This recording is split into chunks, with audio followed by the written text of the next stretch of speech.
What's up? What's up? Hey, I'm so grateful that y'all have tapped in and tuned in. Man, I lost one of my windows on this Mac, and I couldn't get y'all pulled up. But guess what? We in there, we here. Who's in the building? Who's in the building? I want y'all to jump over here.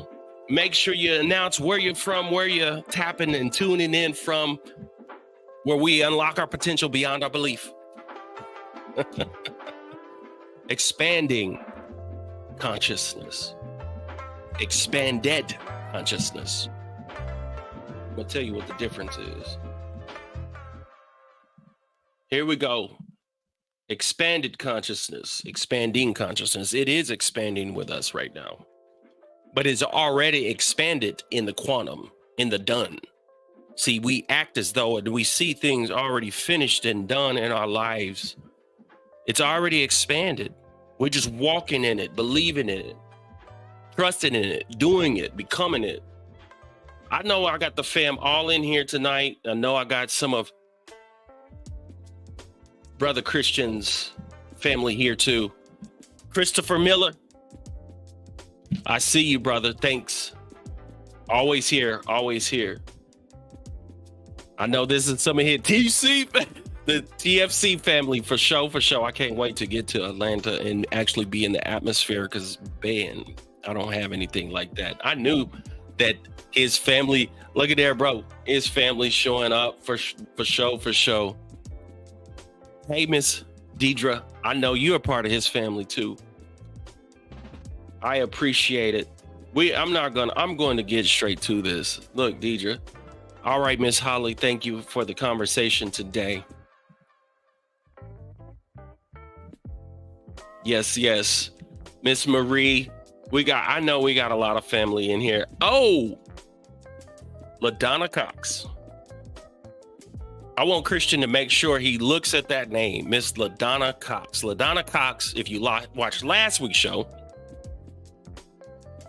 she is the pastor and the life coach of the Conscious Center in Phoenix, Arizona. Fool around, I'll have her get on here because, boy, LaDonna could sing. I almost make it. LaDonna, I'm about to send you a link.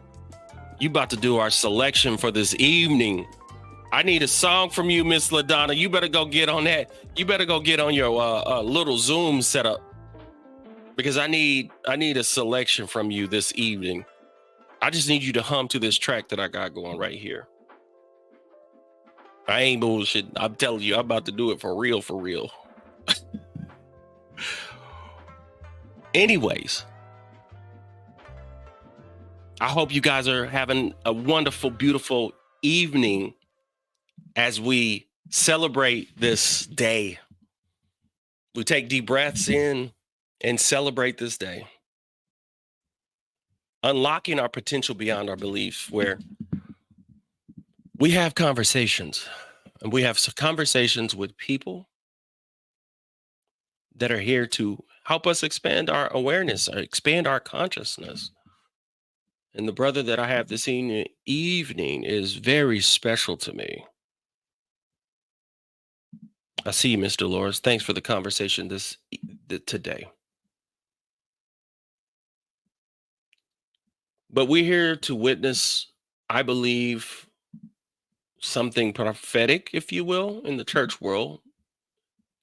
To me, I feel like it can be energy, psychic abilities, just energy. We have the ability to move energy, create energy. It's really the transfer of energy because it's not created or destroyed. So it's the transfer of energy. And this evening, we're going to actually have a whole lot of fun. And because I'm about to bring the person that I believe is one of the people that Bishop Carlton Pearson left part of his mantle to. Because when you have a mantle, when someone is speaking out, especially words that he did and lived the life he did and died the way he did, you best believe that there's still voices that are being heard. There's things that are happening. There's things that are shaking right now as we speak within our country. And the things that are going on with our country, you probably never could imagine any other time coming out of COVID not too long ago. There was already a bunch of craziness actually just dealing with COVID. After COVID, now we're dealing with things such as our democracy being shifted. For all you who like or don't like Donald Trump, I'm thankful for Donald Trump. Thank you. My heart goes out to somebody like that. To be that effed up. For real. I would not want to be in Donald Trump's head right now. That would suck. Because guess what? Shift happens. We're shifting. The church has to know we're shifting. And how they're going to find out how we are shifting, it's going to be with people like Kristian A Smith in the church. See, it wasn't a time that you couldn't have a person actually say something against the church, especially the Pentecostal church. It took people as we begin to shift and morph, right? We have shifts. The Pentecostal movement was a shift. Carlton Pearson was a shift. Kristian A Smith, he's a shift and an answer. Because we could shift, but if we don't have someone answering the call of the shift, when somebody comes out and says, don't vote blue no matter who, don't know, vote red, whatever, that was just, it was pure dumb. That's what it was. It was pure dumb. Don't vote blue no matter who, but don't vote red because they said. Like, what options do you give me, dumb? That's dumb. That's dumb. I can't even listen to you. Shift is happening. And we're going to have to prepare for this amazing shift. Here we go. I want you to see something here with me before I bring him onto the stage. Who you are about to witness and see this evening is this sensation, this superstar, this person that is one of our voices in the expanded conscious movement, in the expanded conscious space as we rattle the cages of the system. Let's see. It's different on mine. This right here, that is Kristian A Smith. You might have seen him around. Some of y'all people might have heard some of his. Let's see if we can hear what he's saying today. Of the Black church, where I developed a great sense of spirituality. We can't on this particular browser. As I grew older, expanded my worldview and educated myself. I'll pause it. I found out that my sense of spirituality was life-giving, but my theology was death-dealing. Because Black church spirituality is African, but Black church theology anything on Instagram, because you got to hear a couple of these before I bring him on stage. Learn and deconstruct this faulty theology that's based in rule keeping. I can hold on to the spirituality and community that gave me life for all of those years. That's why I get along with practitioners of African spirituality so well, because I recognize that our spirituality really comes from the same place. Now, it's not the same for everybody. The Black church has been so harmful to some people that the only healthy thing for them to do is to leave and stay gone. But for people like me who want to see it live up to its full potential, we find ways to hold on to our spirituality, embrace beloved community, while getting rid of harmful theology. It takes a lot of work, but it was worth it for me. There are a whole lot of people who participate in my digital church every single week who had sworn off church because they had never seen an expression of it that actually resonated with them. Now here they are at church because they crave the community, they crave the spirituality, spirituality. They just couldn't do that theology. So my community is full of former church kids, agnostics, atheists, spiritualists, Pentecostal, apostolic, Baptist, AME, never been a part of church. Humans crave community at a cellular level. We need companionship to maintain our sanity. So I created the faith community for Black church kids in particular who crave that spirituality and beloved community, but don't want to deal with the hypocrisy, judgmentalism, manipulation, and control of the theology. And I wrote about my journey in my book, Breaking All the Rules, which, by the way, is now on Audible. Everybody's journey is unique, though. If you can't find anything to latch on to, then maybe church just isn't a part of your journey. Your journey is your own. Woo! If you get a chance, if you haven't got a chance, and I'm pretty sure all y'all have had the chance to go, make sure you follow him on the Kristian A Smith on Instagram, Facebook, and anywhere else you can find him. What he's producing, what he has for us is 100% relevant, important, and we need to hear those words. We need to hear what he has to say. So in the chat right now, I want y'all to give Kristian a warm welcome. What's up? What's up, brother? I'm cooling. How you doing? Amazing, bro. Amazing. Thank you for taking this time. Atlanta. So I know it's an hour ahead of my time, but I appreciate you for everything, bro, and for tapping in and tuning in with me this evening.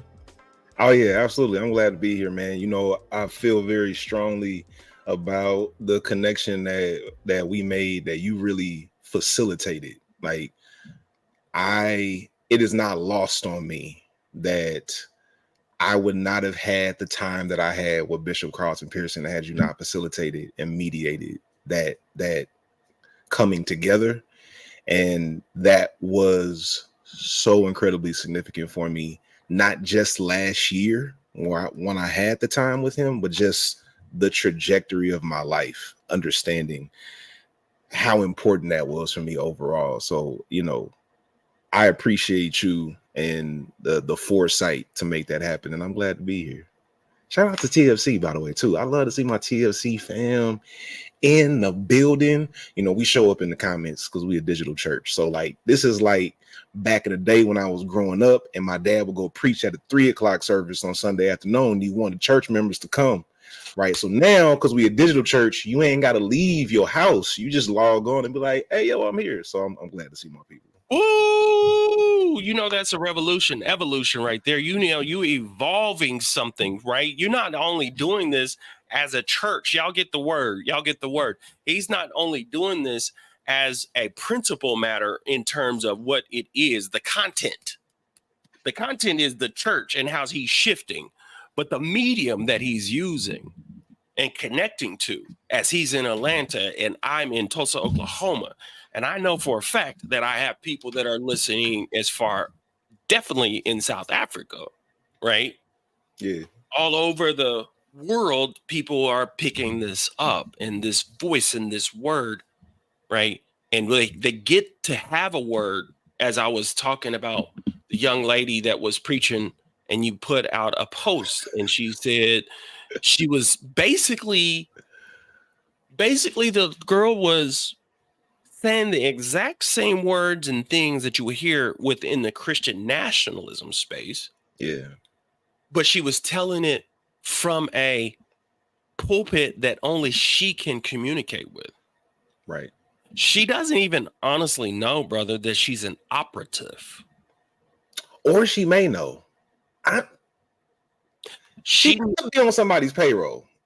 No, being on a payroll is being on a payroll. But a CIA operative looks for ways to actually penetrate and say, I need a person. I need there's CIA would tell you they need a particular kind, a target. And I'm going to either get the secret self, private self, public self. Mm-hmm. And if they have to get to your secret self and your needs and what you want. The thing about belief in religion, though, it could be something that actually is attached to you as a belief system. And you really believe, it's hard for us to believe that they really believe what they believe and actually say, I need to do this in order to, right? Because until they have a shift in their consciousness, like a complete shift, it's painful to shift.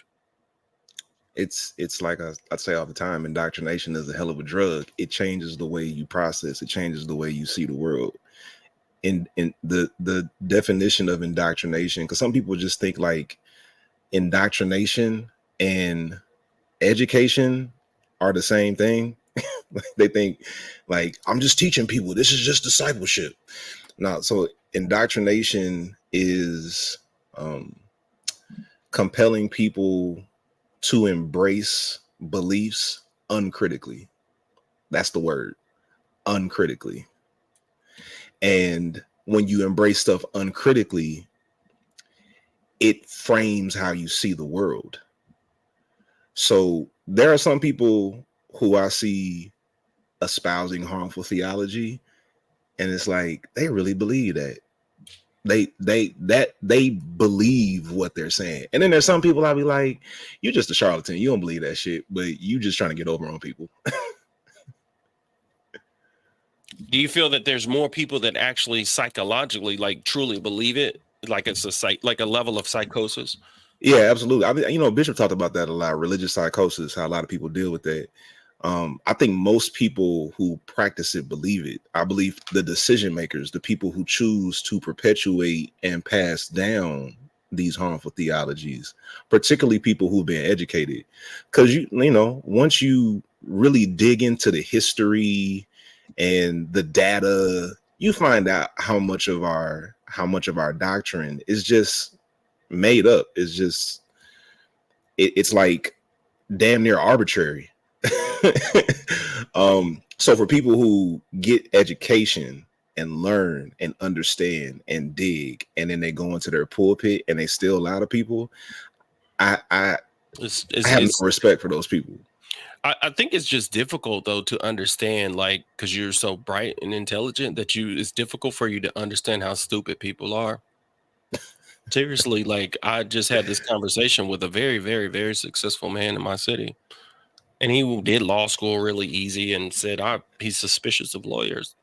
And because of how easy it was for law school. But it's like, sir, you own half of the downtown city and you're building hotels. Like you are just don't realize your brilliance. You know, I've struggled with that. I will say I've learned something as a content creator, is that the majority of the people who consume my content don't read on a higher than like I think it's a 5th grade level. Yes.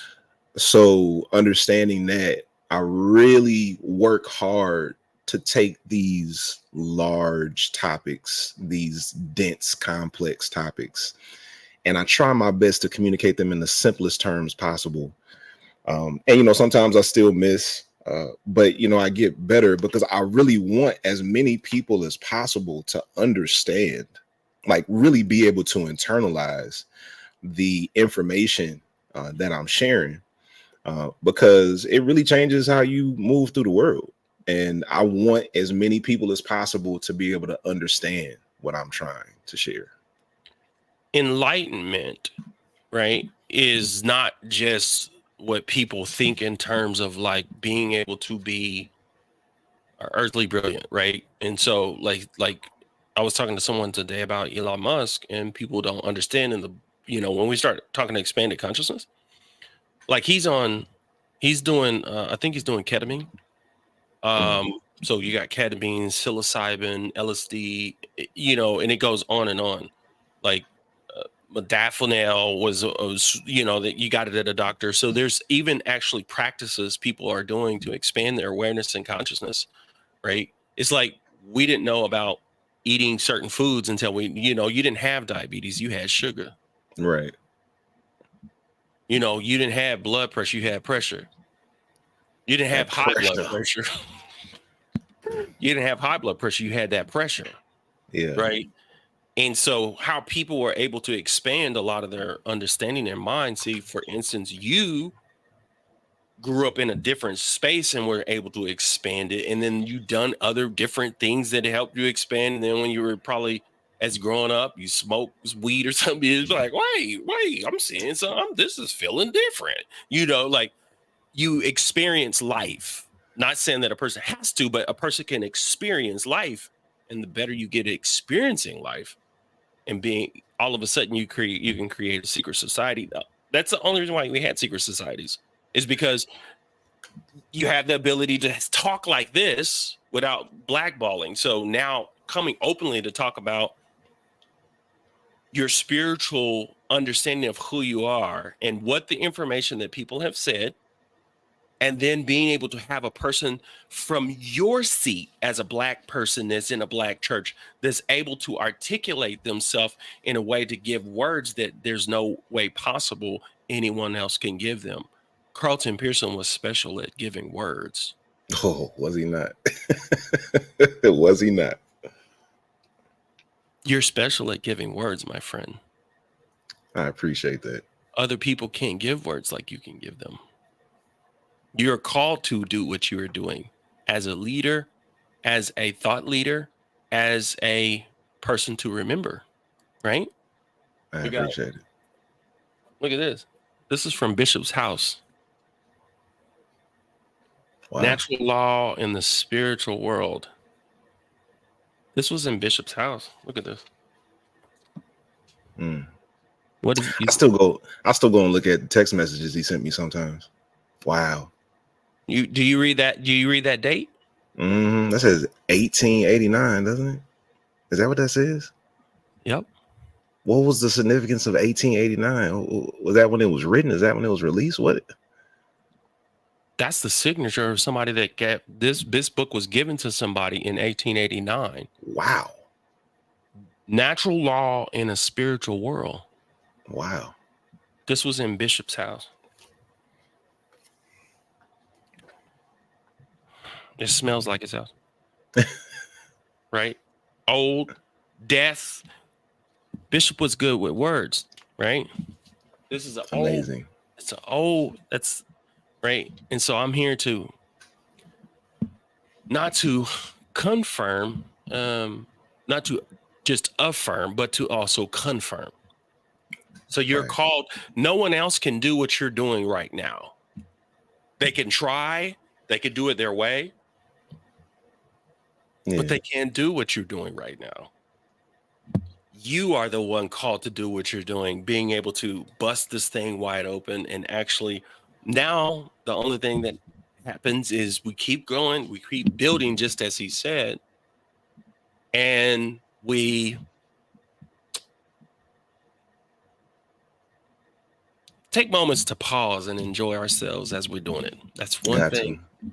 It's one thing that happened to him, that it was such a tough time, but just to take a moment to pause and to really enjoy it, not have to deal with the fight, you know. And you got a community that's growing, and we're going to grow it even more this evening. Yeah, you gotta have time for rest, relaxation, pleasure. It has to be worked in to the rhythm, because you know, justice work, advocacy, disruptive ministry is a heavy lift. It's a very, very heavy lift, because I said last year when I met Bishop, it's such a lonely road, such a lonely journey. So when I met Bishop, you know, he helped with some of that loneliness. But yeah, it's a lonely journey. Yeah, it's a lonely journey, but I'm glad to be doing it though. It's necessary. I heard someone, I think it was Fred Hammond, had that to say. I think Fred Hammond had said something similar to feeling that expression when he was going through something. But a lot of times people will say also it's lonely at the top, right? The thing is I think that loneliness, if we look at from the level of Buddhism, if you will. That's the self, the sacred self. But as you're in that loneliness, that privateness, and being able to feel that loneliness is a gift. Because Yeah. people that feel loneliness that don't actually know it's loneliness are in depression. Yes. I'm grateful for that. So, and with that is like, you know, my wife is one of my biggest blessings because my relationship with her has taught me a lot about emotional intelligence, and not intelligence about emotions, but emotional intelligence. Because a lot of people engage emotional health from an intellectual perspective. So they learn the theory, they learn the language, they learn the jargon, and they can talk about it. But when it comes to actually applying it to how they feel and sense their own emotions, they haven't done any of that work. So I'm really big on acknowledging that my wife not only helped me to name the emotions and you know, put the language together, but really focus on how I apply it and how I pay attention to what's going on inside of me. So what happens is I'm able to assess what's going on around me, how that's affecting me on the inside. And the beautiful thing is I can now look back on my past experiences before I developed this emotional intelligence. And I can look back on those past experiences and say, oh, when I was going through that, I was experiencing anxiety. I was sad. That's why I had that reaction. I was angry. I was grieving. Oh, that explains all of that now. So, you know, being able to get in touch with that, like even being able to identify my loneliness. It's not a I'm so lonely, I need somebody to come save me. It's just an acknowledgement that I'm really out here on this island. like Bishop was for a long time. Like, I'm really out here on this island. So, you know, I don't have the same type of peer relationships that I thought I would have coming up in the institutional Black church, because, you know, you plan or you expect, even subconsciously coming up in the church, that if you go into ministry, you're going to get platformed in those circles. That's how we all came up, right? Yeah. Bishop got platformed, and then he built on that, and then he invited other people and he platformed them. So that's how people have built. There's nobody, you know, in the church who just came up out of the blue on their own, because before social media, there weren't really the resources to do that kind of work. And Black folk ain't got money like that to just throw millions out to start something. So social media really helped with that, and giving me a way to build a platform from scratch without anybody putting me on. And so I'm grateful to not only like have the emotional intelligence and really be working on that, and to have the gift to be able to put words together, but to be placed in this time in the world where we're able to communicate with each other with so few barriers. I can get straight to you if I just know how to work the programs and all of that stuff. Send an email, right? Boop, boop, boop, boop. I had a Pan-Africanist some time ago on my show, right, who deals with religious trauma, and he's Cesar, right, and he's part of the religious trauma certification, and I had him on the show, and so therefore it was just able to send that email, and all of a sudden I get to have a Pan-Africanist speak his understanding and knowledge. Where you at, it's moving. That is a level of understanding how you can. I had this word, and it says, God gives us science to manipulate Earth. That's a pen, but it wasn't a pen. It was plastic. And then I had the idea, and I had the implementation to make something useful in a tool. That's a level of expanding. And so what you're doing is realizing, not only, like you said, I can speak and I can teach, but I'm going to take the tools that I have and morph them and make them and be able to broadcast the signal out. Right? Yeah. You broadcasted your own signal. You started broadcasting your signal.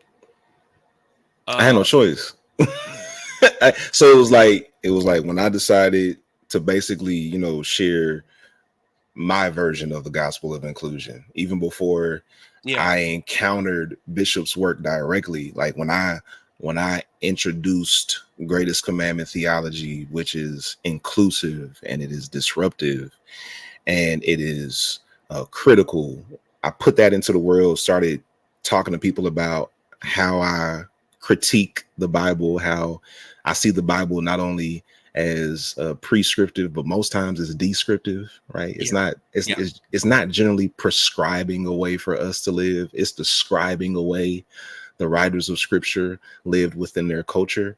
And when I started sharing this stuff in the spaces that shaped me, in the spaces that raised me, I got rejected.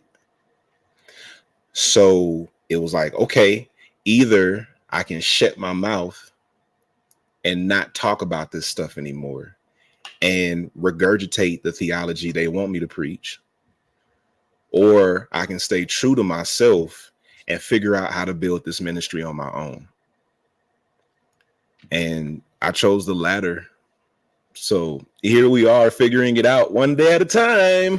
What was your first move doing that? When you felt like your first move was? So that's a great question. It was really organic. Like I didn't proactively choose to do a lot of the stuff that I've done. A lot of it chose me. So even the faith community, that's our digital community of faith. The beginning of the faith community was a school assignment in seminary. Yeah. It was spring semester 2015 at McAfee School of Theology at Mercer University. I had a class called Ministry with Adults. And the project, the semester project, was to teach an adult Bible study for 5 to 8 sessions. And at the time, I was a member of another church working with their youth. And I couldn't work out teaching the Bible study at the church because the church didn't have Sunday school. And on Wednesday nights, when I could have taught at the church, I was in class at seminary. So I had no option at my church. So to complete the requirements of the assignment, I just called a few of my friends and family to come be a part of a small group at my apartment. And we went through a study of the book of James for 6 weeks. And after the first session, my wife was like, you're not going to be able to stop this, right? And I said, girl, you crazy. I'm about to get this grade and I'm moving on. And, she said, we'll just see what happens. And at the end of the 6th session, I told everybody, thank you for being a part of this. And this is the last session. And they stopped me before I could even finish my goodbyes. And we're like, oh, no, we're not ending this. We'll be back next Thursday. What's the next book we study? So that was the first move, but I wasn't trying to make a move. I was just trying to finish school, and I was put in a position where I was able to offer something that people were hungry for. And we just figured it out from there. So like every step of the way has just been building it one little bit at a time, not even trying at first. Just a progression. Yeah, it was just like really a progression. The small group lasted for 3 years. So I'm an entrepreneur. I was totally committed to building my clothing business. Like that's what the track that I was on, because I never wanted to be dependent on ministry from my income. Like I watched my dad struggle with that. And I knew he had gifts outside of ministry. And I was like, I'm not trying to be tied to ministry. Like my dad told me, if you can avoid preaching and pastoring, avoid it, because it's a like thankless job. Like it's a lot of hard work. And I took him at his word. So I was trying to go a different path. And then, this called me in. And I just I just went with it. You still have your clothing company? I do. It's more of a side hustle now, and I have to grieve that sometimes It's because changing. Oh, you still yeah, have it. It's changing. I yeah. see it. You probably got it on right now. It's just a So different. this is the merch from TFC, You do right? know that. You do know that clothing company will be far bigger than the other one will ever can imagine. Quite possibly. Quite We- possibly. It's already done, brother. We are going to see. Yeah, it's just, my clothing business was the first like um sustainable business that I started. I've had an entrepreneurial spirit for a long time. So Love it. when I was in high school in the summer, I started a car detailing business, and I would go around the city and detail people's cars. Like that's how I made money that summer. But the clothing business is something that, like, we started out making accessories like pocket squares, and by the time we reached like the fullness of our services, now we do custom suits, custom shoes, custom shirts, custom overcoats, alterations, custom streetwear. Like, we do a whole bunch of stuff, but it's just like the ministry is so consuming. Like, the need for this work is so demanding, and it's so novel. So a lot of people don't know how to appreciate this work because everything has gone digital. So a lot of people think because it's digital, it should be free. It doesn't really require anybody's support. And it's like, we got all the same expenses minus the building fund. And like, some of the expenses are deeper than what you would get in a brick and mortar church because we function every day of the week. So it's been it's been tough to have to let go of the energy that I've been giving to that clothing company. But I mean, nobody's forcing me to do it. This is my choice. I chose this. I'm just acknowledging the grief in my decision because I know I'm doing what I'm supposed to be doing. I know that I'm doing the thing that will allow me to have the most positive impact on people's lives. It's just, that's the journey. It's the evolution. You grow, some things fall off, some things get reprioritized, and here we are. So if you sold just this line here, because I'm making a clothing line, spiritual too. I wear it too. Like, this is Soul Tribe, right? So Yes. everybody has a Soul Tribe. Yes. And then I got other different things. The only reason why I will tell you is because as that grows, if you sell 1,000 of those shirts that you have on, because people need to actually, it feels good to wear what you part of what you represent. You feel Yeah. it when you put that shirt on. You be like, you could feel part of it. So it's deeper than that shirt you have on there, for instance. And I think these shirts can go way deeper in meaning and actually have an effect on your income and also have an effect on the person wearing it. The other thing that came to mind too is you just haven't, maybe if you develop or wanted to develop the time eventually to say, if you want to build a digital spiritual community or digital community and you give that course and it is packaged, that's what would cost somebody $1,500. Mm-hmm. Mm-hmm. Right. Yeah. So and this is just me from my digital experience, just feeding something to you just because you're so good and you're doing it so well that literally a group $1,500. If it was private with a single person, you know what I mean? That could be 5 to 10. Mm-hmm. People are afraid of it though. So I do offer that for people that want it. Yeah, but Good. the work is so novel to people, and the church is always last to pick up on everything. Yeah. So the world of digital community is alive and well. Like, I think some statistics I've shared, like 71% of people say their primary community operates online, right? There are billions of people that use Facebook groups. And if people haven't made the connection, Facebook groups is about building community. That's why Facebook groups are so popular. And that's why Meta has put so much focus on its groups platform, because that is what people are looking for. They want the connection. They want to be connected to each other. So we spend a lot of time in our ministry connecting people to each other. And one of the things that church leaders struggle with is, what does it look like to build community on the internet? Because a lot of them don't even believe in building community of faith on the internet. They still think the internet is that side thing. Like, that ain't real.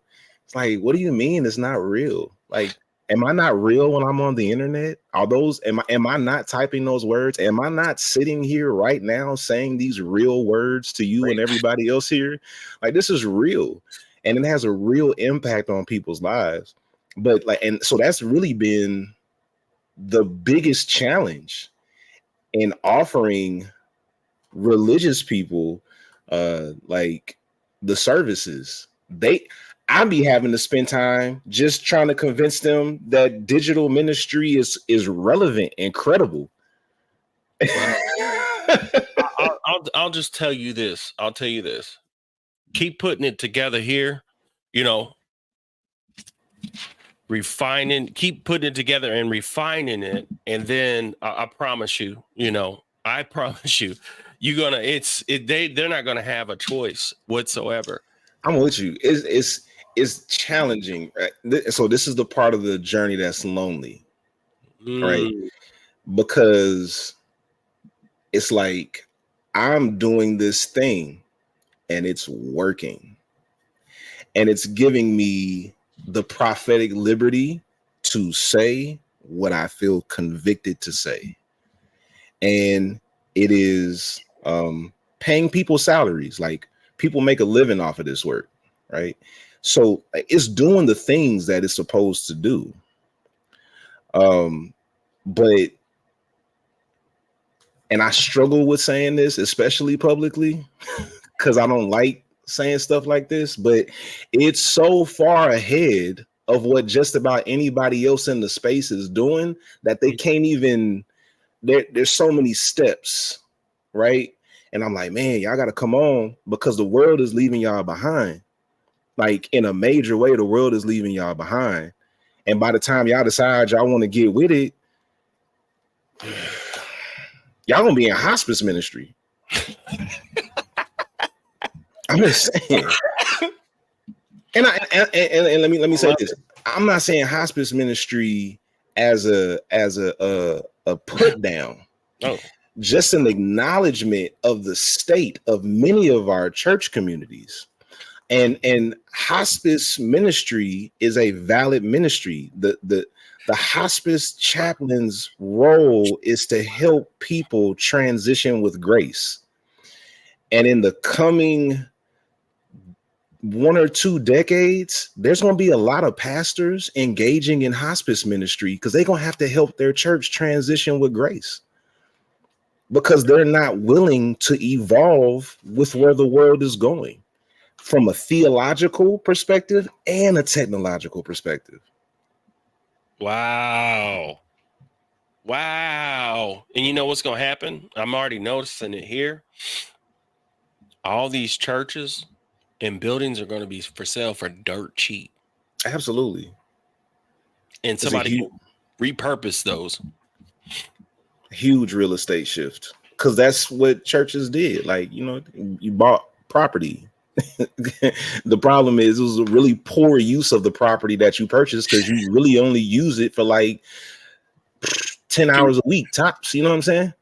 Like, between Sunday and then Wednesday night and then choir rehearsal, and like choir rehearsal don't have to be in the sanctuary, so you got this big room. So we were making all of these decisions to get this property, which worked for a time, but now it's like you can't keep up with the property.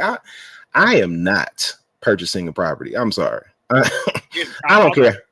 If you have a property, it wouldn't be a church. It's an event space. Exactly. And I don't even know if I would call it an event space. It would be like multi-purpose. I would probably like get a building of some sort and rent out space in it for like below market rate to give people access to something where we can still cover all the expenses and everybody can be taken care of, but the people who use the space get a better rate than you would get anywhere else. And then you can have your thing there too when people gather.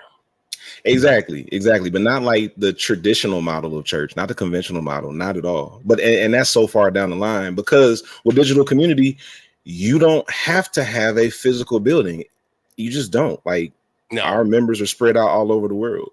Yeah, it's not even necessary unless it's just an investment for a multi-purpose space. But I'll tell you, those things are about to go for sale because people can't do anything with them.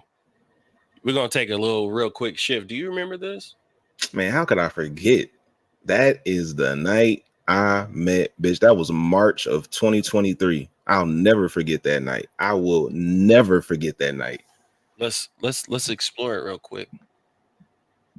For those of us who know better, to just sit back and say, well, I ain't gonna say nothing. Like, I'm not gonna speak on that, so I'm not gonna preach against it. I'm not gonna preach for it. I'm just gonna pull back because I don't wanna mess up what I got going on here. And I just couldn't be at peace doing that. I couldn't. Well, you don't have permission. Others do. You don't have permission to be at peace with that. You're just as handled and influenced by Holy Spirit as others are by unholy or unhealthy spirit. The holy is a religious word that intimidates people, but it just means healthy. When Jesus referred to an unclean spirit, I paraphrase that as unclear, a non-distinct energy that can go any direction and does. And it's hard to get a grasp on who that is. We spend our time appeasing an angry God or pleasing a difficult one. And that's what causes the trap of religion. Yeah. Because we do not feel comfortable in any way. My brother used to say, well, Bible say, if you look on a woman to lust, you've done it in your heart and you're going to be judged. He said, well, if I'm going to be judged anyway, I'm going to go on through with it. And he did. I was just a teenager when I heard him say, and I had no answer. He had 5 children that we know of, 3 by his wife. So I'm not saying that's correct, but it's true. When you fear God and you assume that most Christians call themselves saved, but they don't feel safe. Boom. I think Baptists tend to feel a little bit more secure than holiness people or Pentecostals, because we really feel that God's coming for a church without spot, blemish, wrinkle, or any such thing. Well, who is that? If it isn't by the blood of Jesus to cleanse us all, atone for all sin and sinners, then none of us going to make it. Right. We just don't do the stuff that legalism insists. So you're setting free, Christian, millions of people, and you're giving them permission to be human beings, being human, and not feeling guilt for being human. Correct. We have to read Jesus. When somebody said to him, "Good master, what must I do to be saved?" He said, "Wait, back off. Wait a minute. Who are you calling good? There's only one good, and it ain't me." He never claimed to be the God we've made him, and would be insulted and embarrassed perhaps by our inclination to worship, which I did for years. You and I and billions of us are cult followers of Jesus. Is the word for cultivate, or cultured pearls. 90% of the pearls that are sold in the world are cultured pearls. They are harvested on farms, man-made farms. They're still legitimate pearls, but they're cultured. So we are cultivated, as we were talking about going to the seminary. That's what the term comes to be, inseminated with whatever denomination or philosophy or theology is put in us.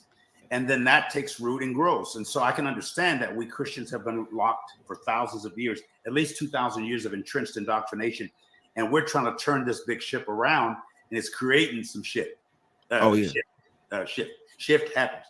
And my shift hit the fan, and I'm cool with it, I'm trying to help you get your shift together and help other people get their shift together. At least it's holy shift.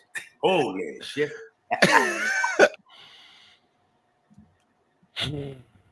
I love that dude, man. We're gonna do more in a minute. I love that guy. Puts a smile on my face. Definitely puts a smile on my face. Jesus, look at that. Yeah. Yeah. And then I'm going to take you a little further. I want you to hear these. You're supposed to hear these words, right? There's a few words that you're supposed to hear. And then we're going to move forward. I'm going to give you, it starts right here. I think. In May. I love it. Yeah, so she was those in girls- ministry, and those then she Bishop ended up Allen's- was being a psychic. Like she's No, actually I'm sorry. psychic from that early on. Knowing who you are. It's becoming clearer as you live. A lot of courage, a lot of God. You need it, but at this time, it's ordained Here we go. that we come together because you're one of the voices and choices in the universe and of the universe that cannot be stopped, cannot be stagnant. And there's a releasing coming to the huge audience around the world. There are people who will listen from Pakistan, from China, from South Africa, from every time we're on live. And you don't get to hear from all of them, and you can't sit, but they're listening to you, son. And just like Malachi heard you, brought you to me, I never even heard of you. And he brings you. I said, wait a minute, back up. Let me hear this dude. Who is this guy? And I do know you. Right. And I didn't know I knew you. I knew you by the spirit, but I mean, you lived in my hometown. Your daddy was one of my heroes because he's succeeded a hero. Your mother, people all over San Diego were talking about how classy your dad was and your mom and how grateful they were for somebody to come in. Some folk didn't like it because they only want the dead man to be there, you know. Right. And he endured that. Yeah. He probably never told you about some of the things he had to deal with to stand in that pulpit. It's hard to follow a man whose shoes are large as SM Lockridge. Yeah. Your dad had a lot of courage, a lot of guts, excuse the term, a lot of balls to stand in that pulpit and be who he was. And some of the grief took him out early, you know, because of what church folk can do. Yeah. You know? And your siblings must know that. I know your mother does. So I salute you. And not only salute you, go where you're celebrated rather than just where you're tolerated. Yes, sir. There's a world out there that salutes and celebrates you. I do. As a senior, looking at you as a son, I am as proud of you as I would be if you were my own biological son, and I have one. He's not in the ministry, he's not preached, but he's my best friend. Right. Left going back to Dallas where he works. You're somebody, dude. And I don't have to tell you that to swell your head. You knew when you came to this planet 36 or whatever it is years ago, you came here knowing who you are. It's becoming clearer as you live. Watch the next synchronicity. Things are going to start falling in place for you as you in levels and ways you haven't had. I'm giving you commission and permission to be the best you that you could possibly be.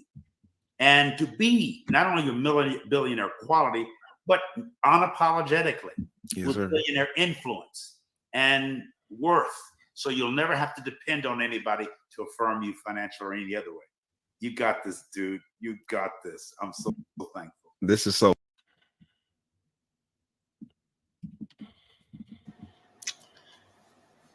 Bro, that that night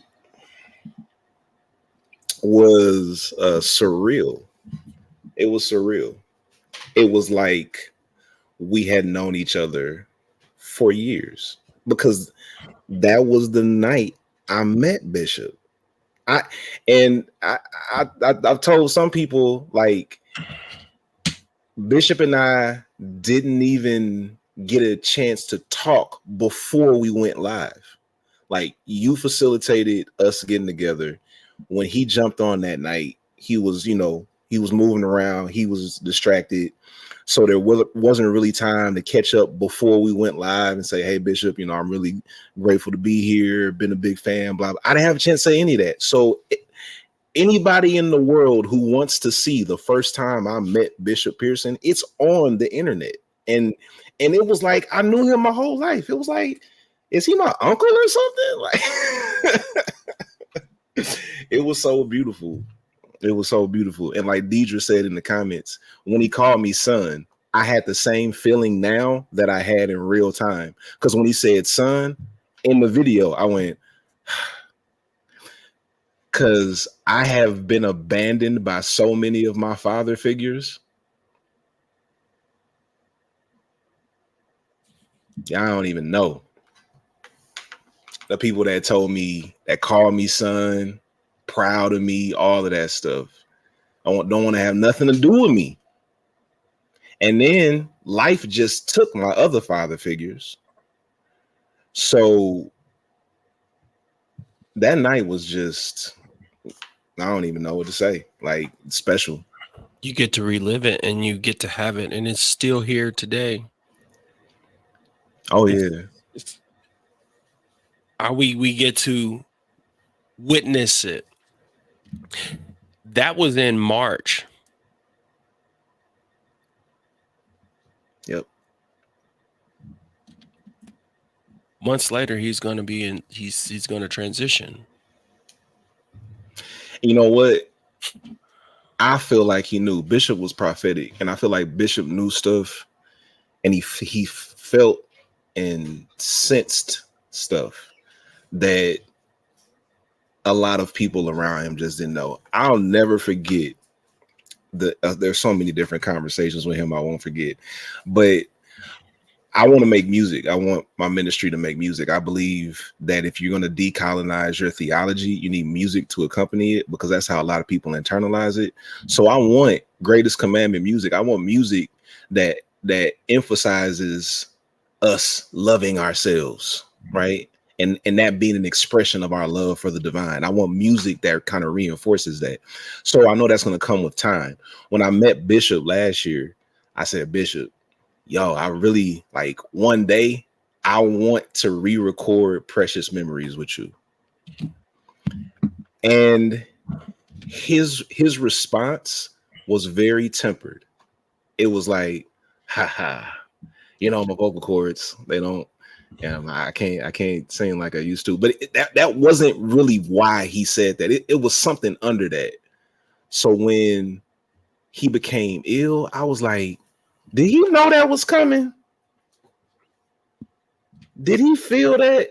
Because this big idea I had for our future, he just kind of like shrugged it off. Like, that's a nice idea, but I probably ain't gonna be here.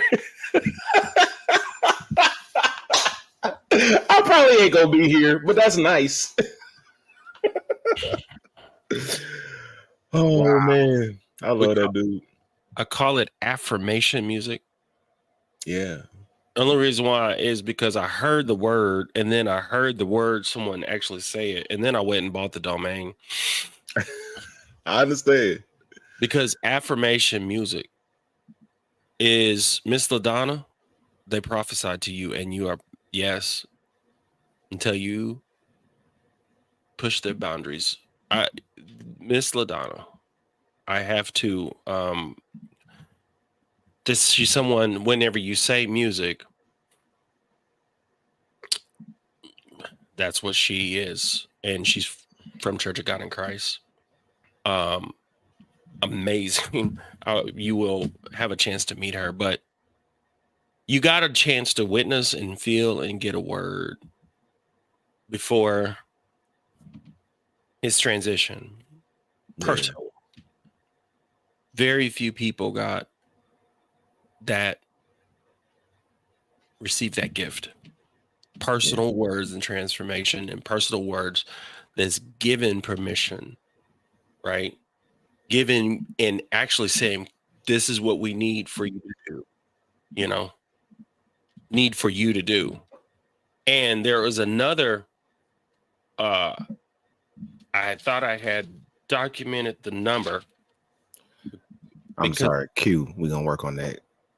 I did have Q. We need to figure something out. So I have, and I'm serious, like with affirmation music, I have a lot that is just bubbling in terms of, like, I'm an open book, but I even have some people that are already doing the music that is related to affirmation music, right? Oh, yeah. For instance, that choir that you're going to see or went to see, Saint the Trap Choir.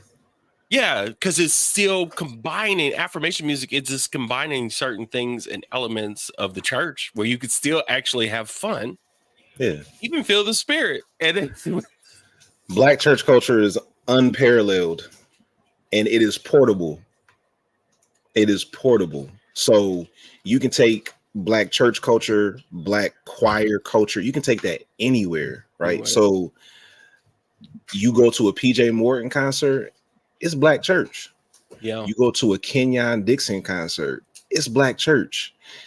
I haven't been to a Tank and the Bangers concert, but based on their music, I would imagine if you go to a Tank and the Bangers concert, it's church. It's church. And now they doing, I want to say now, they do gospel sets at brunch on Sundays. So all the brunch folk be having church at brunch on Sundays because the culture is so rich. And that's why I believe in the staying power of the Black church. I just want us to get rid of this bullshit theology. That's all. Right. There's we can have our own brand. That's why I call it American African, because the American African is an experience versus African American, right? This is an experience that no other person from Africa can have. So we are American African because we're not African first. In a way, we are in the sense of genetics, right? But in the sense of we're born here and we still have that African lineage, but we own this just as much as anybody else. Right? Yeah, and I believe that both of those are equally important, right? Like you're saying, absolutely. And that is part of why I move the way I do, because I believe who I am as a Black American, yes, has its roots in my African heritage. So we carried that as a people through the transatlantic slave trade and brought it here with us. And then we infused that into the Christian faith that was forced on some of us, that some of us inherited, which is why the Black church experience is so unique. And that's what I be trying to like get Black folk to understand. Like, why do you think our church experiences are so different than like mainline Christianity?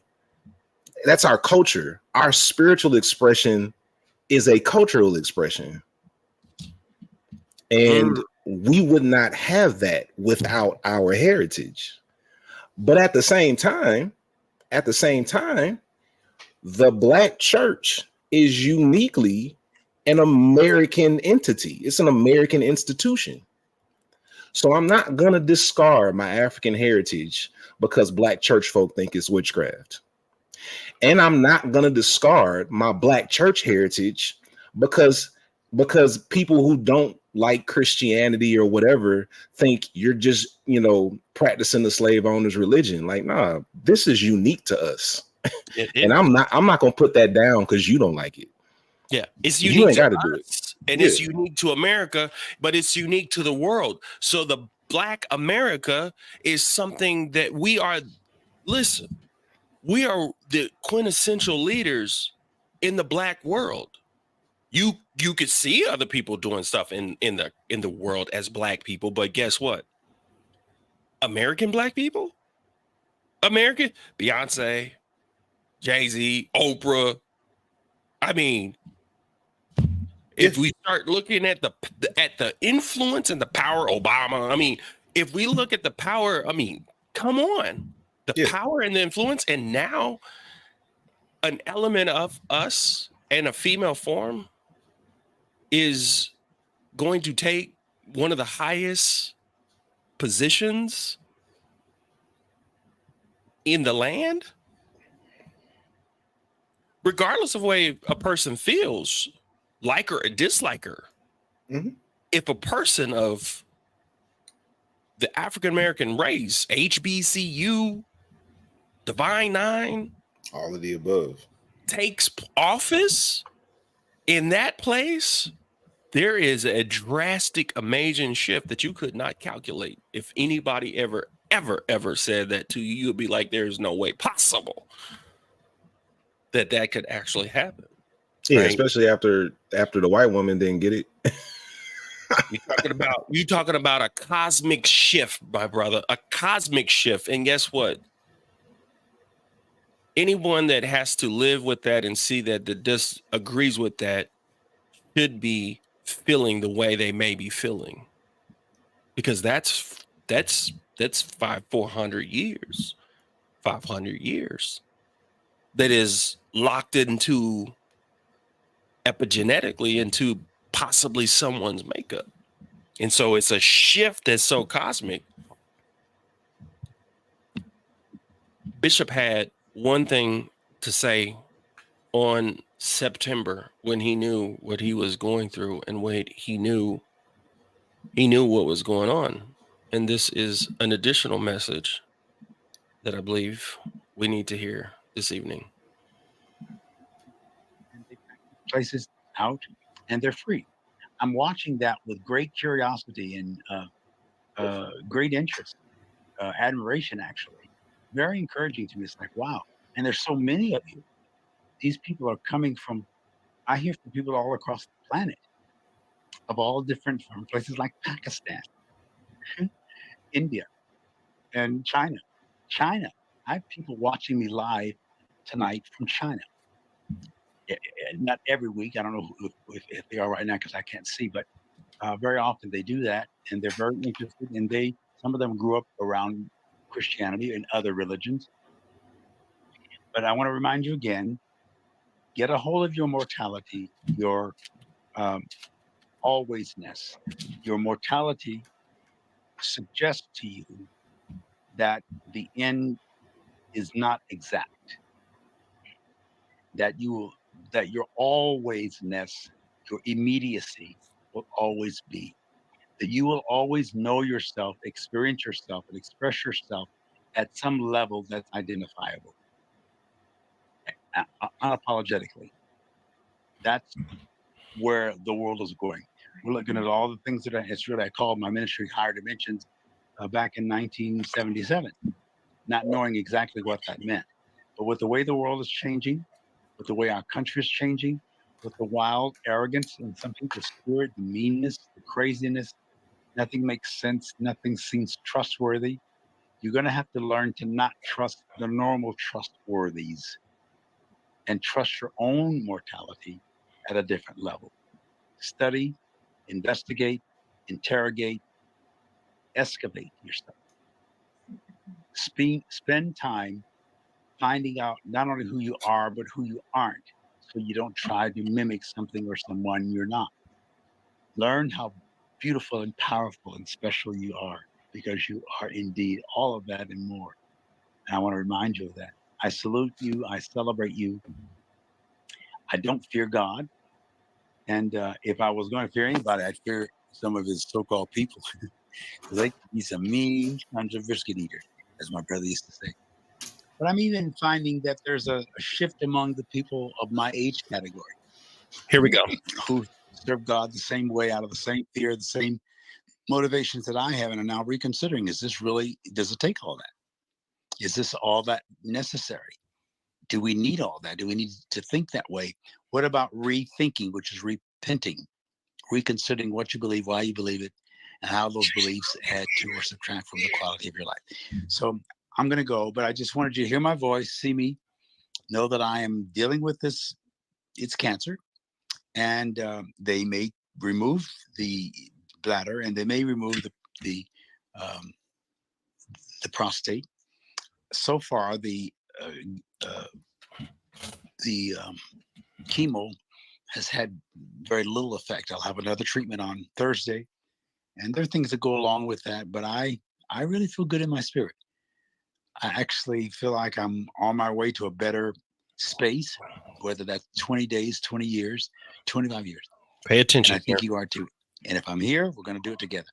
If I'm not, I will be backing you.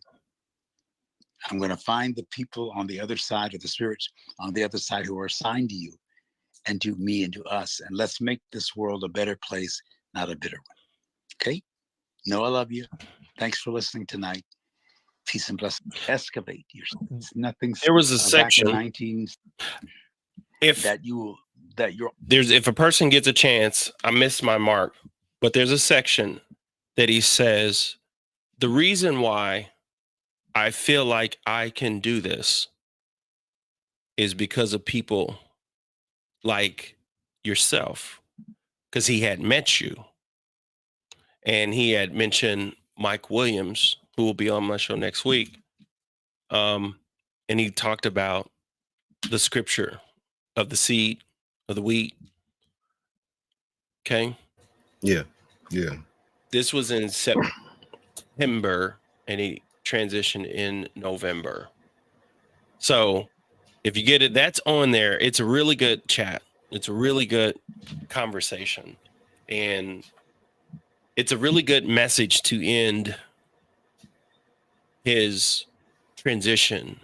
That's a message that he actually really somewhat confirmed his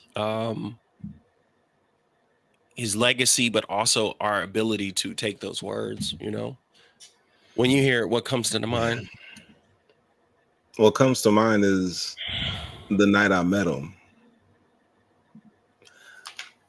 The part that didn't get recorded after we cut the live off, that, if I can be honest, haunts me. The words he said haunt me. That's the best way I can describe it. Because he said something similar to what he just said in that video, but I had just met him, right? Like, I don't know what he's gonna say to me. I just met the man, and I admire him, but like the connection that happened that night, we got backstage afterwards, the cameras weren't running, and I didn't realize the sickness that he was dealing with. And he said to me, if I don't wake up in the morning, I can go in peace knowing that you exist. And I was like, what? I was like, why are we even talking like that? Why are we even talking like that? Like, I'm about to soak up everything you can give me for whatever amount of time we have left. I just didn't realize it was going to be that fast. I did not realize it. And then it also brings me to something he said that was prophetic. Because I asked him, what did I need to do to prepare? And he said, read. And I agreed with that. And then he said, one of the reasons that he wanted me to read is because I was going to have to like defend and debate my positions. And in real time at that moment, I was like, I ain't trying to debate nobody. I ain't interested in defending my positions. I don't care about these niggas. Like, that's what I was thinking. Like, cause I'm not, like, at that point in time, I wasn't calling people's names. I was talking about harmful theology, and I was giving context clues that people could pay attention to and how to navigate harmful theology. And then in my interactions with people along the way, I realized that a lot of people were unable to connect some of these dots when I was just speaking theoretically. And then I was like, oh, I got to call people's names so they can see an example of what I'm talking about in real time. And as I started doing that, I was like, damn, this is what Bishop said I was going to be doing. But see, he was doing it on stages, with, a whole panel of preachers that wanted to tear him down. So he just did it in a different time. Now I'm doing it on social media. And in real time, when he said it to me, I was like, man, I ain't doing that. And less than a year later, here I am. I'm calling names every week. And it's really, and the thing is you're calling out the bad theology, but you're allowing them to make their own self be the fool. So hear you saying this, and I'm here to be the one that says, no. Yeah, I just want to help people like understand what they're hearing, understand what's happening beneath the surface. A lot of times, our theology is full of what goes without being said. Yeah. So we talk around certain ideas. We hint at certain things. There's a lot of coded language. And I think I naively assumed that people will pick up on that coded language. And then I came to understand that a lot of people aren't picking up on that. So, Kristian, that means you need to show people so they can pick up on it. Because people will applaud their own oppression because they can't pick up on the context clues. And I don't want people to do that. I love people. I don't want people to do that. And you're firm when a person tells someone something, especially scripturally, that's completely, utterly their opinion, and it's following something from the past that doesn't align with our truth, right? It doesn't align with our truth. Did you ever have any nervous feeling or feel some kind of way traumatized by the sun turning red and the sky turning red and you go through the house? I don't know if you grew up in that area where you go through the house looking and see if you got left behind. So that's the thing, right? I grew up Baptist and my dad was real disruptive. So I tell people all the time, my dad was ordaining women to preach in the 80s and 90s. Wow. And as a national Baptist. Wow. Right? Gina Stewart just preached. She was the first Black woman to preach at the National Baptist Convention last year. No, was it? No, it was earlier this year. Yeah. Earlier this year. Yeah. So that means like 35 years ago, my dad was leading the charge. Yeah. I'm sorry. And I got to talking about my dad and I forgot the question you asked me. What was No, you're good. Yeah. So like my dad was ordaining women to preach like back then. So I didn't grow up with a lot of the fear-mongering theology that a lot of my siblings did, like especially my Pentecostal siblings. Like I grew up Pentecostal adjacent, but I didn't get a lot of Pentecostal a lot of the Pentecostal indoctrination. So when I started to formulate my own theological framework based on my encounter with Jesus in the scriptures and my lived experience, and taking into consideration the lived experiences of other humans, I decided I want to develop a theology that isn't limited to my own personal experience. I want to speak in as close to universal terms as I can. And in doing so, what happened was it resonated with a lot of Pentecostal church kids.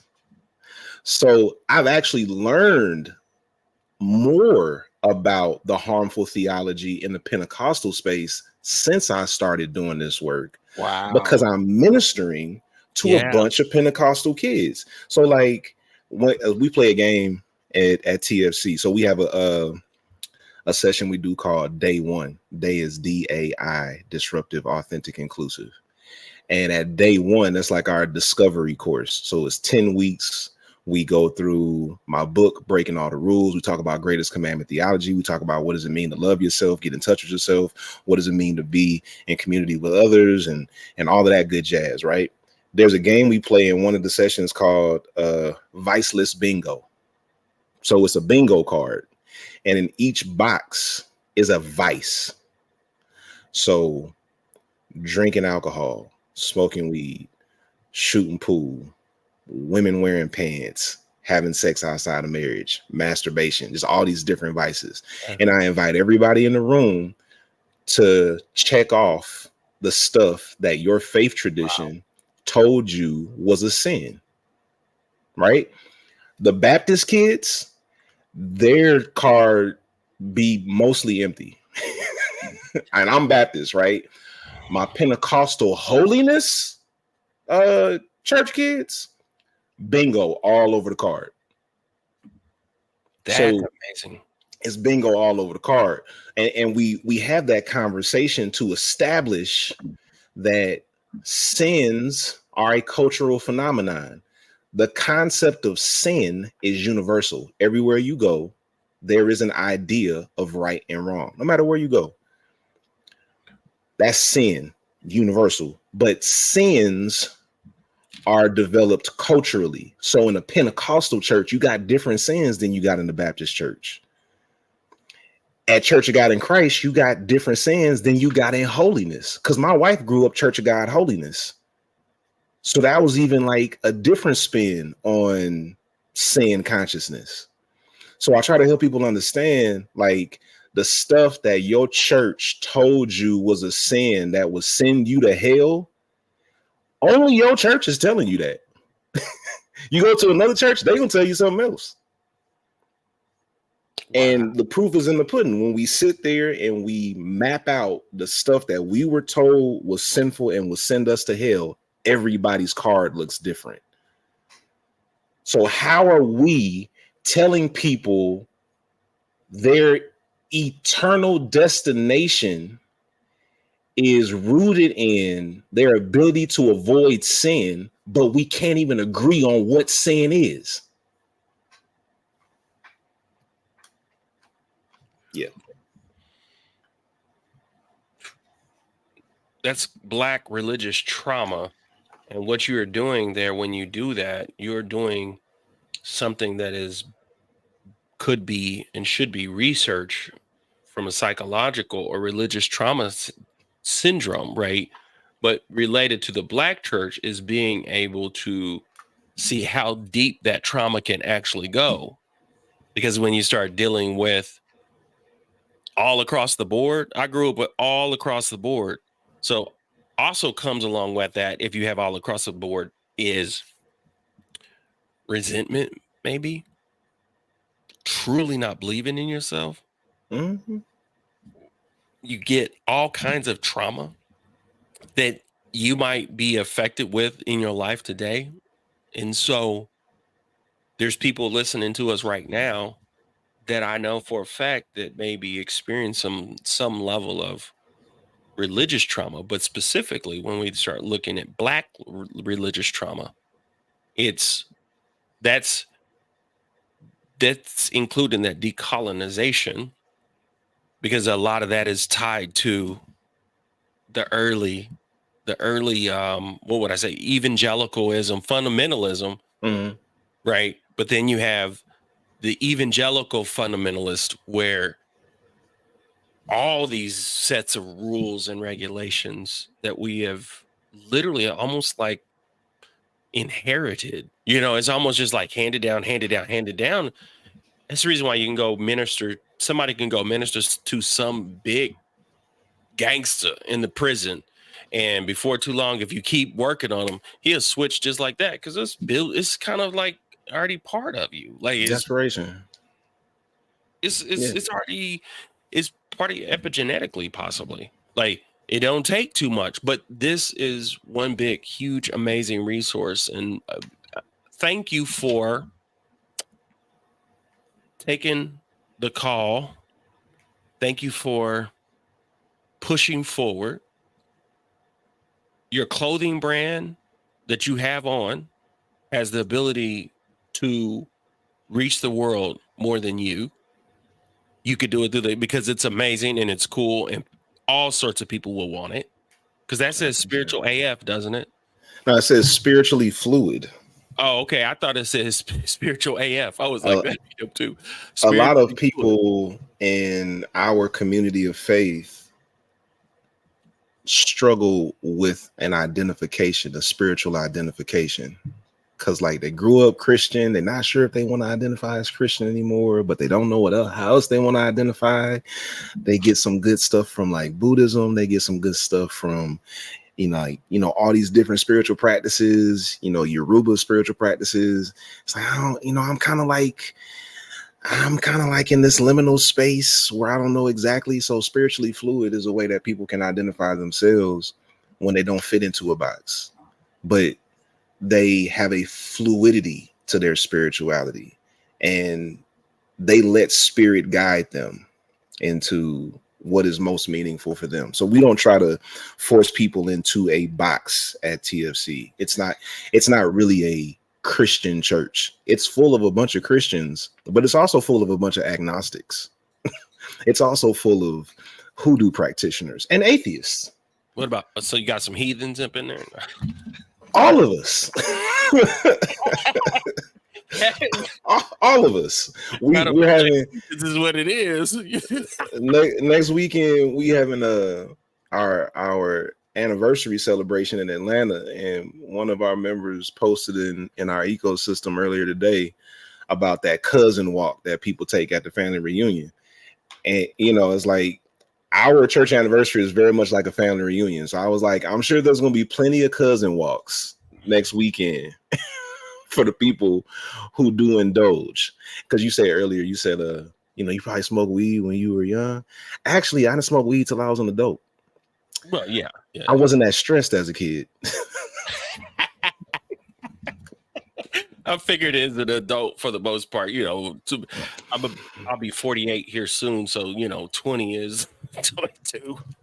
Yeah. But that which has the ability to, there's certain plant-based medicines. That's a whole nother topic for me, but it's no different than eating good food, right? When you eat good food, you're not eating bad. You should feel good, right? Right. Or feel better. Or you go to a vegan vegetarian restaurant. Yeah, you eat it. If you like it, it's like, oh, that's not heavy.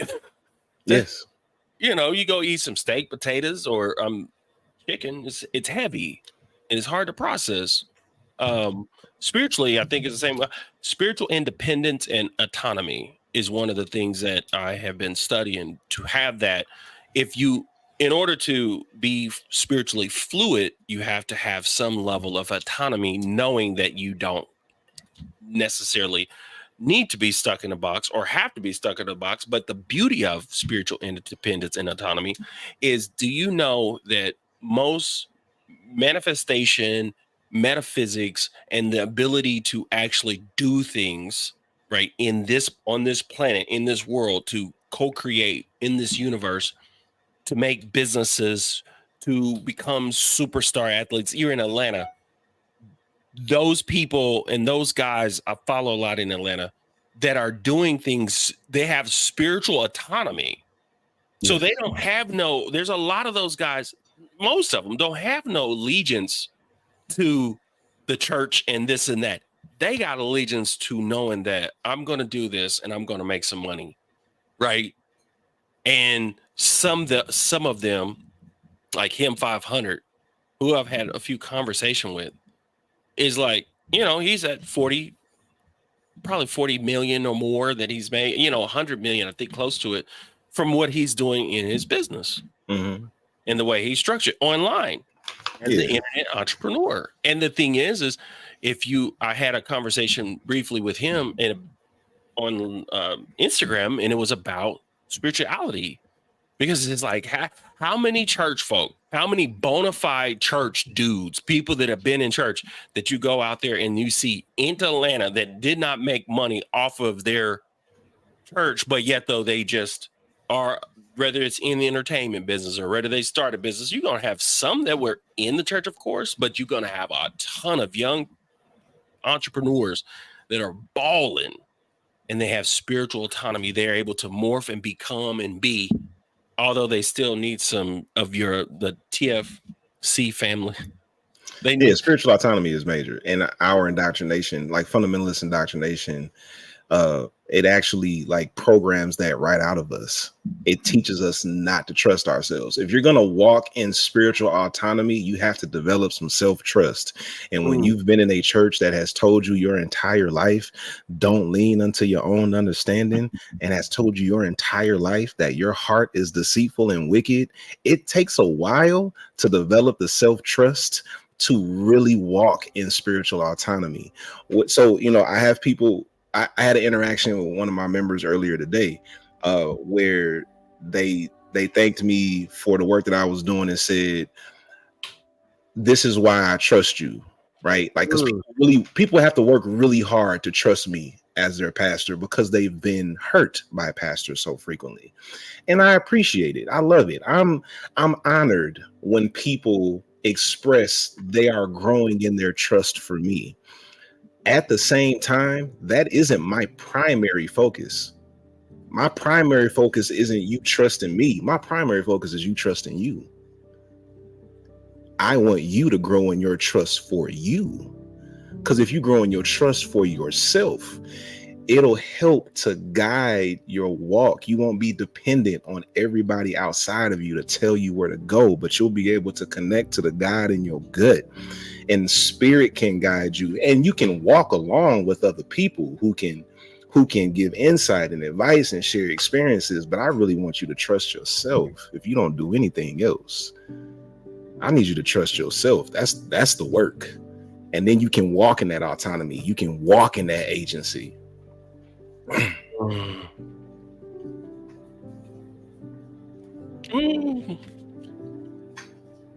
That is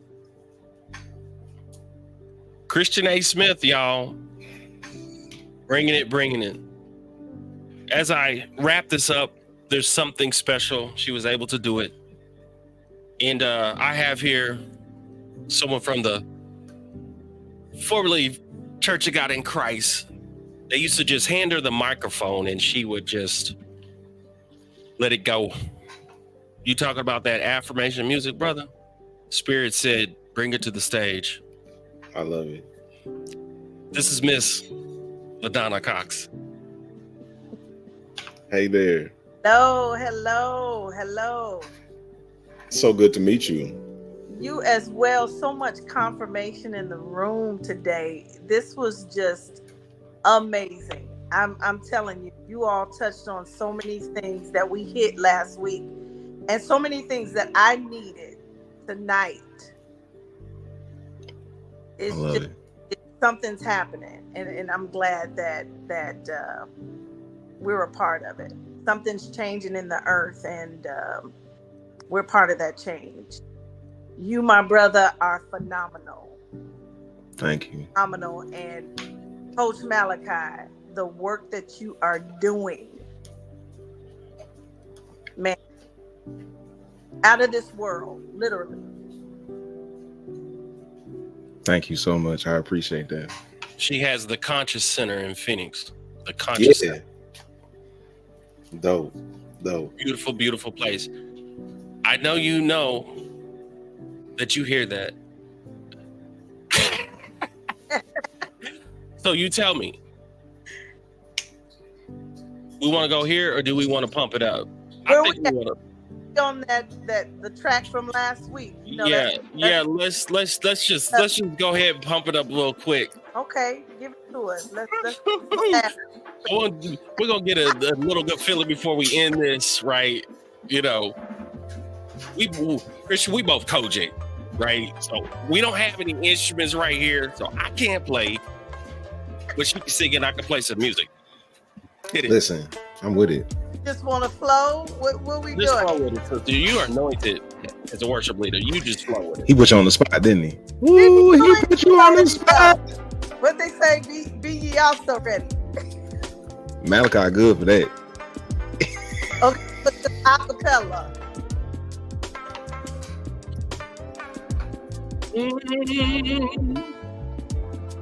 Let me turn you up. You got a track on? You can't hear it? Yes. I can't hear you. Go let the spirit move. Let it be. Let it breathe. Because Christian can sing too. He can bring the word to you. Don't let it fool you. Hey. He's got the chop. Ooh. Let the spirit move. I can't hear your track. Maybe turn up your speakers. You did last week. I can't hear your track. It's in a different. Oh, I wish we could. It's all good. It's all good. I can still. But you can still, hit him with the reading rainbow. Don't put me on the spot. All right. You good. Read him with the Celeste trying to put me on the spot. So I can flow on what we went through tonight.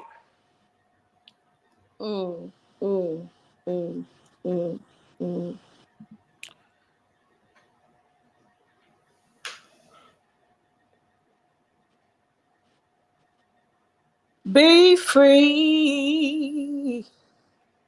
Whoa, whoa, whoa, whoa, whoa, whoa, whoa, whoa, whoa, be free.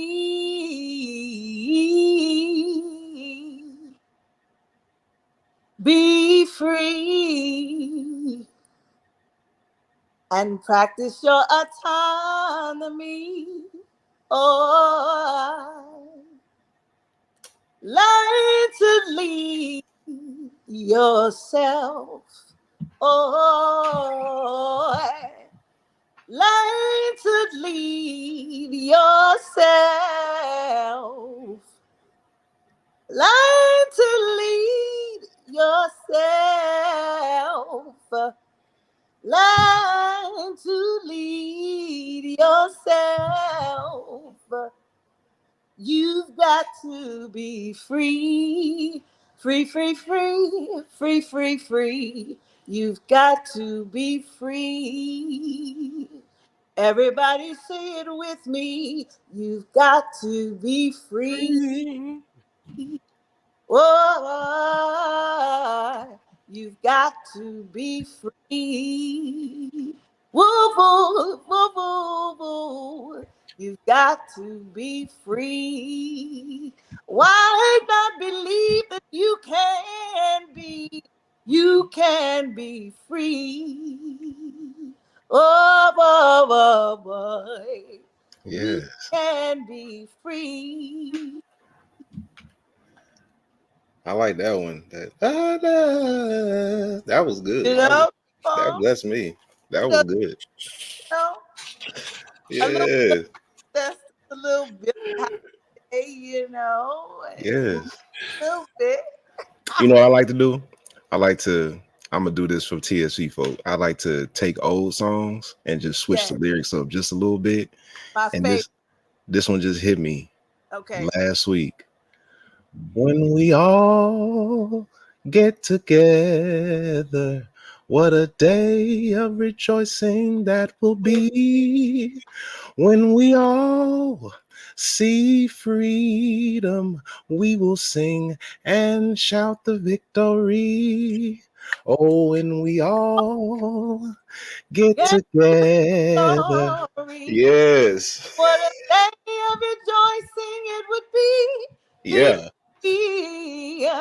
When we all see freedom, Oh, we will sing Yeah. and shout the victory. Yeah. Yeah. Yeah. That's it for me right there. I listen and I go back and listen to your intro at the Contra Center when you say that butterflies in the sky with that reading rainbow. Right. Hit him with that just a little bit. Okay, Christian, you remember this? Butterfly in the sky. Yeah. I can go twice as high. Take a look in a book. You are the rainbow. I can do anything with ways to know, ways to grow. We say, you are the rainbow, butterfly in the sky. I can go twice as high. Take a look. It's in our book. You are the rainbow. I can do anything. Yes. Ways to know, ways to grow. You are the rainbow. Yes. That's it. Yes. Little I love it. You know. Yeah. I just knew that when I heard, it's like I heard you and I heard him say music, and being a person that has been around a lot of music, right? Yeah. In the church, it is one of the things that we have to do is we have to develop the music that goes along with the message. Yeah. Right. Yeah. Okay? Right. So we don't limit our music to genre at TFC. We like affirmation music, we use the term God music. It's not limited to genre. Like for a long time, our benediction song at TFC was there are times when you need someone. I will be by your side. Yes. There is a light that shines special for you and me. Yeah. Yeah. You was just okay, bro. You can't do it like we at a Church of God in Christ convention and you tweak Clark. You just give a little piece and then get off the stage. You know, it's late. Wow. Like, you know, y'all have the same, like, we sound so parallel. Y'all please be our sister church. We got to be cousins or something. Yes. We need the community. Absolutely. Yeah. It's a beautiful thing, you know, because just that church experience that you're talking about. A lot of people don't want to wake up because they're afraid. A lot of us don't want to wake up because they're afraid to lose that flavor. Absolutely. Give people something to think about. And also combine that with, you know, still good music and you know, a sense of community, then that's a plus. Because I'm like, don't stay asleep because y'all can't get no flavor. We gonna bring that too. Oh, we gonna do that. You know what I'm saying? At the same time. Oh, we gonna church. Okay. Please believe me. We are going to, if y'all want to church with us in Atlanta next Saturday, we usually don't meet in person. We haven't met in person since April, but next Saturday, August 24th in Atlanta, we going church. Okay. You gonna do your thing. I'll tell you, it's gonna be a time that as these things keep going and keep developing, I believe it only makes sense that it does what it's doing and gonna do, from the music down to the shirts and the clothing, down to it all works together, and it should work together, and it can. I want the shirt. So anybody that has a chance, Kristian, is the shirt available? Is any of your clothing available yet online?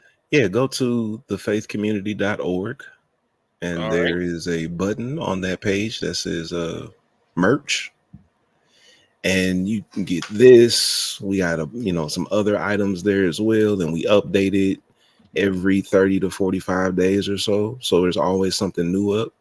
So yeah, thefaithcommunity.org, click merch. And if you want to be with us next Saturday, thefaithcommunity.org, and click Dayfest registration. Dope. So go to that faith community right now. And I should say, if you would like to be a part of the work that we're doing from wherever you are, if you go to thefaithcommunity.org, click subscribe to the TFC ecosystem, and you can join in what we're doing and support it at the same time. So if you follow me on social media, what you see on these public platforms is just a small fraction of the work that we do. If you're just following me on the public platforms, you're getting 60 to 1 to 3 minute videos, but we're actually building community in that ecosystem. So we would love for you. Anybody can be a part of it. Yeah. Dope. Here we go. I'm gonna make that is thefaithcommunity.org, and what we usually do, thefaithcommunity.org. Oh, the faith community. All right. So I had that wrong on there, y'all. I want y'all to go. What we use a lot of times, we will cash app whoever's on the show. But what I want to do right now is I want people to. It's like if you normally gonna give, find something on here to go purchase, right? Yeah. Purchase some merch, right? And then after you purchase some merch, go ahead and join the community.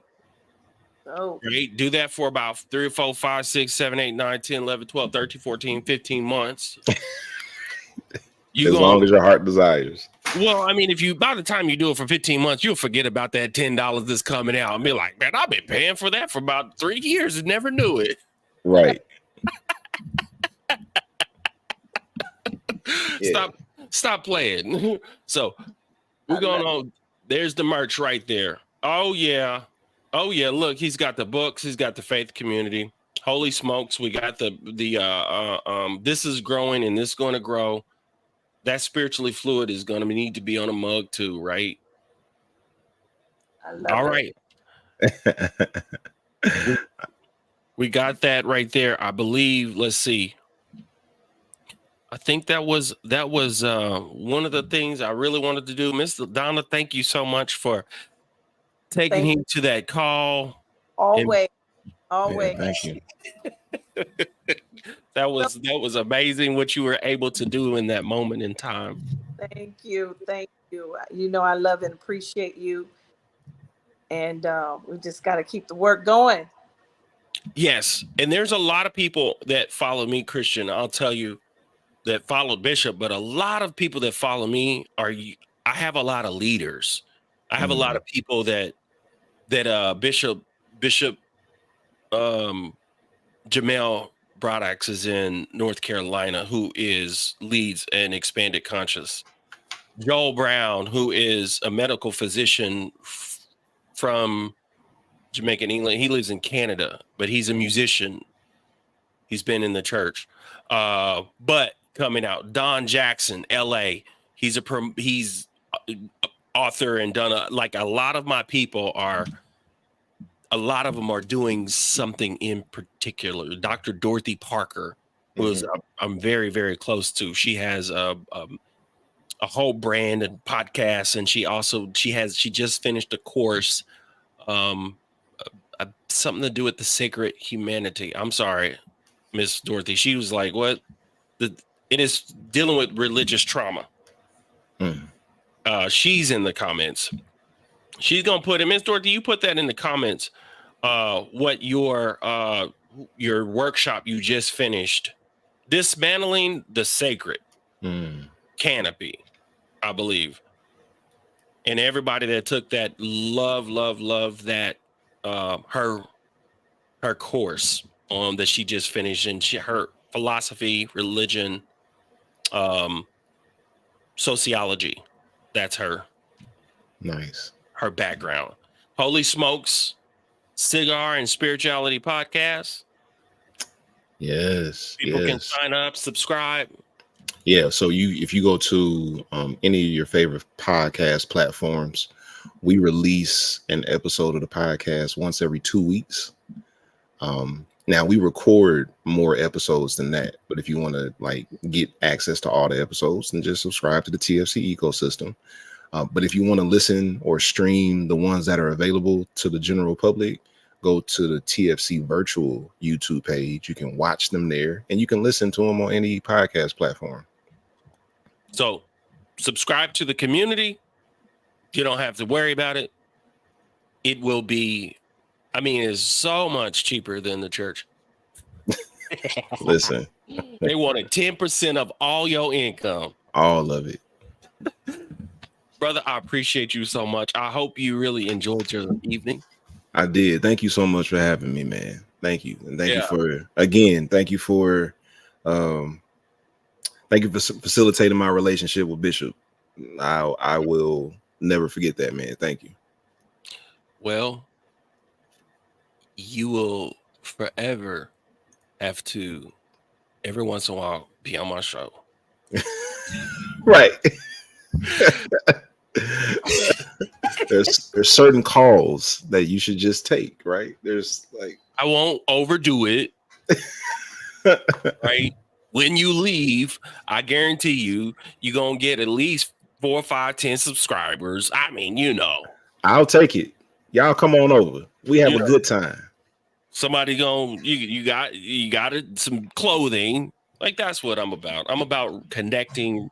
I have my things that I do, but I'm truly about what Bishop left in my spirit is being able to connect us and connect people to each other and give us the ability to grow and be and take this thing to where it is and where it's going, right? And so we appreciate you, man. It's late in Atlanta, right? And so I'm gonna let you go, and until next time, y'all, next week be back. Mike Williams will be on here. Thank you, Kristian. Thank you so much, Malachi. Thank you, everybody. Thank you, TFC. I love y'all. Thank you, TFC. Hey, anytime, TFC. If you want to come over here and do something different, you know, I'm fairly reasonable. Gotta hear me talk trash. All right, later. All right, y'all. Peace.